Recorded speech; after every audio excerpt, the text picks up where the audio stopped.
We've now got four more brief presentations before time for further questions. We're starting off with Ross Campbell from ICAEW, who's going to talk about their work on the asset side of the UK's balance sheet and on defence spending.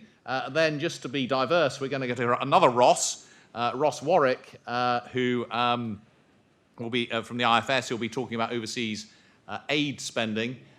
Then Polly Simpson will talk about housing and particular access of young people to the owner-occupied housing market, and Agnes Norris-Keeler, who will talk about trade and Brexit. The last three of those were actually pre-released over the last couple of weeks, and got quite a lot of interest and coverage, as you can imagine.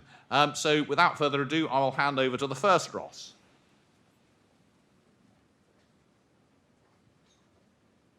Well, good morning, everybody, and welcome to Chartered Accountants Hall. I'm Ross Campbell. I'm one of the directors here. My brief is to cover the public sector in all its aspects. Again,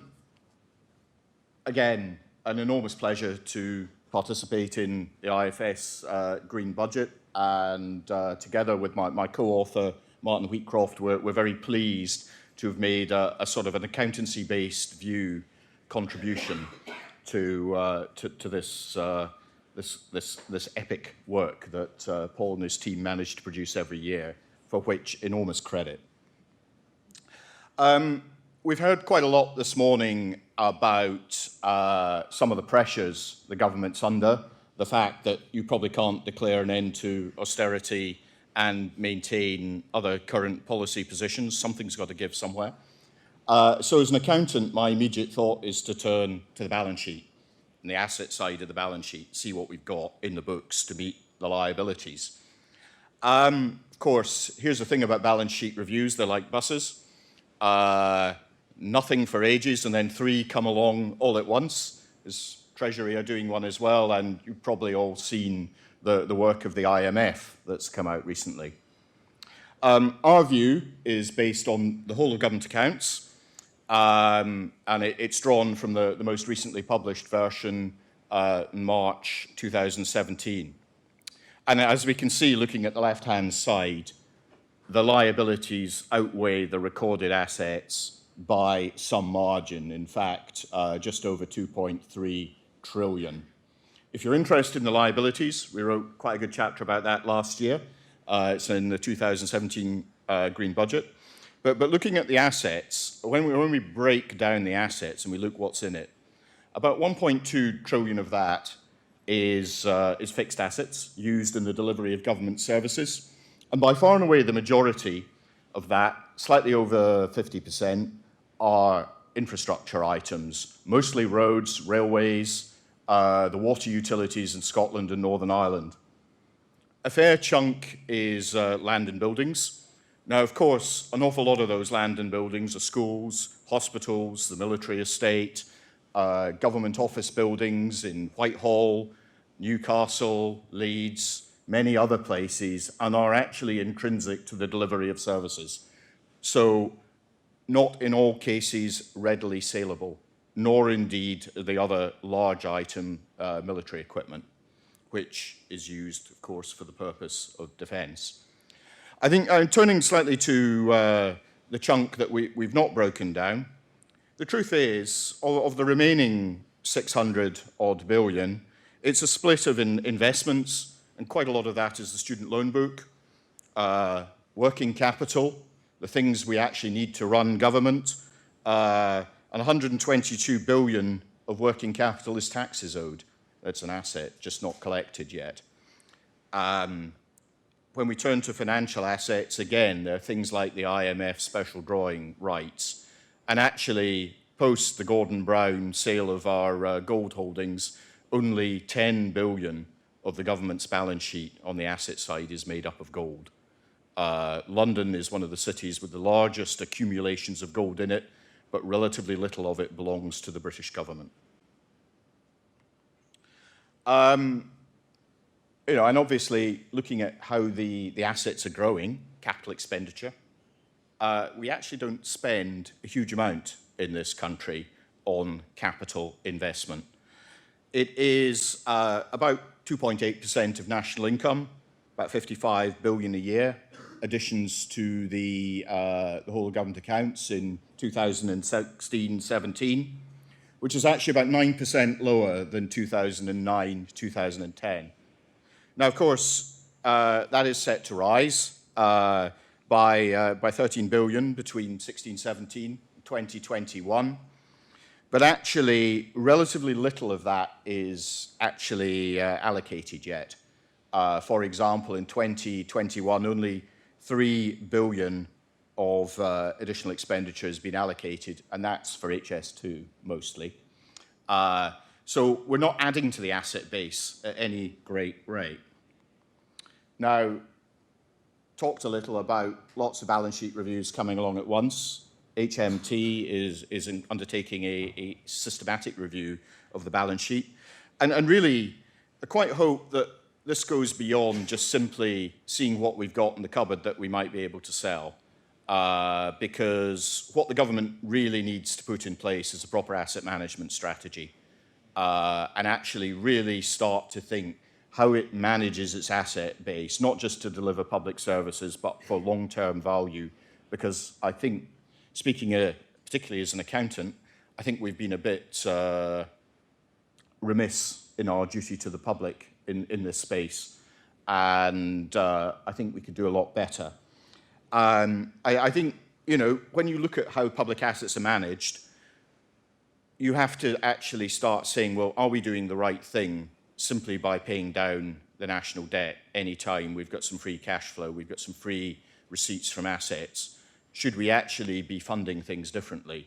Should we actually be thinking about how we fund some of our future liabilities? I'm always struck when I look at the local government pension schemes, which are part funded, not wholly funded, that actually investment growth has largely kept up with the growth in the liabilities, whereas, of course, the vast majority of government pension schemes are unfunded, and there is no asset there to meet the liability in due course, other than receipts from future taxation, which, of course, we don't recognise as an asset in the books because it's not stemming from a past event. Turning to defence, one of the ways in which the government, successive governments, have been able to meet the pressures arising from welfare spending, health spending, have been to reduce the defence budget. And as we can see that over quite a long period, there has been a substantial decline in defence spending. If we go back to the 1960s, we were spending about 6.5% of GDP, national income, on defence. And that has progressively declined, partly as a consequence of the end of the Cold War, partly as end of the Troubles in Northern Ireland. We didn't need to keep 30,000 soldiers in Belfast after that period. But it has now come down. It was ticking along at about 2.5% before 2010, but after the coalition government came in and brought about further cuts in defence spending, it is now running at just over 2%, which is the minimum contribution NATO member states are meant to make to NATO. I think what we're seeing possibly is the end of defence being able to withstand further cuts if we still wish to maintain the commitment to NATO and we still wish to maintain that sort of sense of exerting a bit of political pressure on other NATO members that they should do more. So defence may now be at the irreducible point, and we may be looking to fund public spending going forwards, pressures on health, welfare from other sources. As we can see, the size of the armed forces has reduced substantially. This measures the reduction in the armed forces from 1980. I think while this shows the headline reduction in headcount, and we can see the armed forces are more than half smaller than they were in the 1980s. Actually, this probably represents a larger reduction in combat power because it tends to be the teeth arms that bear the brunt of the cuts. We have gone from 106 fighting vessel navy to about 31 today in terms of surface combatants and submarines. We've gone from an air force that could field about 750 combat aircraft in the early 90s to one that can field around about 200 combat aircraft today. The Army, similarly, has gone from a fleet of about 1,800 tanks in the 80s down to just under 300 today. Fewer aircraft, fewer ships, fewer military formations across the board. We are a less capable force in every respect, but yet the threats continue to multiply. And if I were to quote from the National Security Capability Review earlier this year, sharply increased complexity of risk and the security challenges identified in the 2015 National Security Strategy, having intensified and combined at a greater pace than foreseen, is going to stress our defence capabilities even more than they currently are today. And we still maintain a lot of operational deployments. We have Air Force units deployed in the Middle East, in Eastern Europe. We've recently moved the Royal Marines to help the Norwegians defend the northern area. There are still live operations going on in Afghanistan. The pressure isn't going to go away, and I haven't even got on to things like the cyber threat. So what would happen if other members of NATO took up the slack a bit more and paid more contribution? Well, certainly if all NATO members contributed at least 2% of GDP, the target, that would result in about another 83 billion, largely from the European members of NATO, going into defence spending across the alliance, which would be a substantial increase in capabilities as it flowed through to manpower and equipment. Of course, if President Trump's suggestion of 4% of GDP would be taken up, it would be transformational. But I think pigs might fly before that happens. I think, there's a degree, other than the Eastern European nations who are perceiving a much heightened threat from Russia, I think the chances of significantly increased defence spending in most of the Central European powers is probably limited. So that leaves the UK really as a mid-tier military power. As we can see, the US is still, in terms of expenditure, very much the dominant military power in the world, rapidly being caught up on by China, that is spending significant amounts as well. And really, we sit probably in the middle of a group of mid-tier powers, such as India, Russia, Germany, France, Saudi Arabia, Japan. I think there are various measures, but I think by the Stockholm Institute's analysis, we are the 7th largest spender on defence now, and still a permanent member of the UN Security Council. One thing we are acutely conscious of, though, is the UK continues to buy an awful lot of military hardware from the US, and the cost of buying that hardware is denominated in dollars. Now, there are good reasons for buying hardware from the US. Not only does it tend to be very good and capable, but the US maintains a technological lead in military equipment that isn't really matched by our other defence partners. And as a consequence, it's attractive to buy, and there are interoperability benefits, particularly if you expect to go to war with US formations. However, when our current defence plans were made, they were made on the basis of a planning assumption of $1.55 to the pound. It's currently $1.25 to the pound.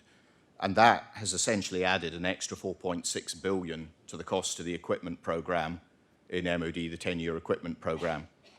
That is not a risk that MOD can manage departmentally, not when there is wider government agreement to and buy-in of the purchase of essentially overseas sourced military equipment priced in dollars, or indeed any other currency that significantly appreciates against sterling. Given that this is not a risk defence can manage, one thing we are proposing in the chapter is that the government think quite seriously about granting a proportion of the defence budget based on planned foreign currency spending in the relevant currency, and of course that's predominantly US dollars, as a way of safeguarding defence spending and actually getting a bit of stability into the programme, because otherwise that's quite a lot of money to find out of an approximately £8.5 billion procurement budget every year.